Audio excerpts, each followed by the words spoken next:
It's the weekend. You and your friends are headed to the beach. Snacks packed, coolers ready, everyone excited for sun, sand, and salt water. But the moment you step onto the shore, the sky opens up. Rain. And not a cute 5-minute sprinkle either. A relentless downpour that ruins every plan you had. Annoying? Absolutely. But you tell yourself you can just wait it out. Now imagine you wait, and it doesn't stop. Not for a day, not for a week, not for a year. What if it kept raining for 1,000 years straight? That would be unbearable. But here's the thing.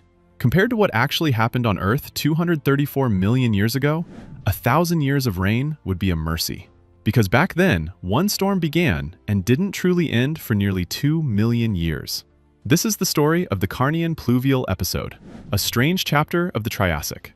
The event unfolded during the Carnian, one of 6 stages of the Triassic period. By Triassic standards, it was a fairly ordinary slice of time, which, granted, isn't saying much for a period known for weird climates and even weirder animals. Back then, most of Earth's land was welded together into the supercontinent Pangaea, which sprawled over a third of the planet. The rest was dominated by the mega-ocean Panthalassa and the smaller Paleotethys Sea. Triassic weather was Triassic. Hot, dry, harsh. Much of Pangaea's interior was little more than endless desert, blasted by what scientists call mega-monsoons. Supercharged seasonal storms formed because of the uneven distribution of land and ocean. To make things worse, the interior of the continent was divided by the towering central Pangaean mountains, which cast enormous rain shadows. Entire regions were almost completely uninhabitable. Even so, life thrived where it could. Along coastlines and in the southern hemisphere, plants and animals were diversifying. The world was recovering from the catastrophic Permian extinction, and new creatures appeared constantly, including the earliest true dinosaurs.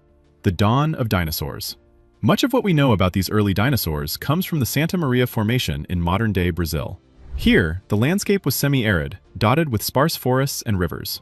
Among the animals roaming this region was Starikosaurus, a small but relatively large for its time dinosaur about 2.25 meters long, roughly the size of a medium dog in weight. It hunted small reptiles and early mammal relatives.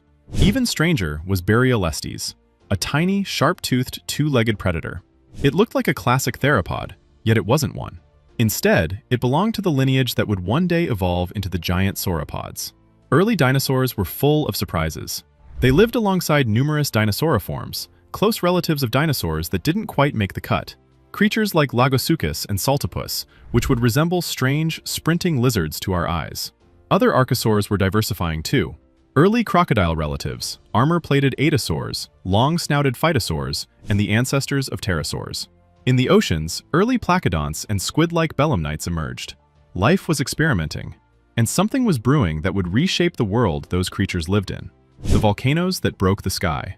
Along the western coast of what is now North America, the massive Wrangellia flood basalts erupted. Flood basalt events, also called large igneous provinces, or LIPs, are never good news. 2 of Earth's worst mass extinctions were caused by them. The Wrangellia eruptions pumped enormous amounts of CO2 into the atmosphere, enough to heat the planet by 4 to 8 degrees Celsius. Worse, they likely released huge quantities of methane clathrates, a greenhouse gas far more potent than carbon dioxide. The climate spiraled. Global temperatures soared. The hydrological cycle went into overdrive. And then, it began to rain. This was the beginning of the Carnian pluvial episode. 2 million years of torrential rain. We may never know exactly how intense the rainfall was, but the geological evidence tells us it was extreme. Sediments were worn away so deeply that in some places even ancient basement rock, normally buried miles below, was exposed.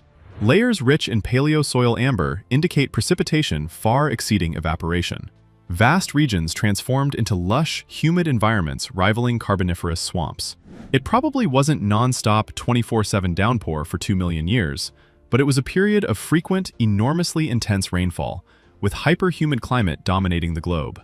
Massive floodplains spread. Peat forests returned. Inland seas grew into vast lakes larger than today's Great Lakes. The planet became a drenched, tropical, soup-like world.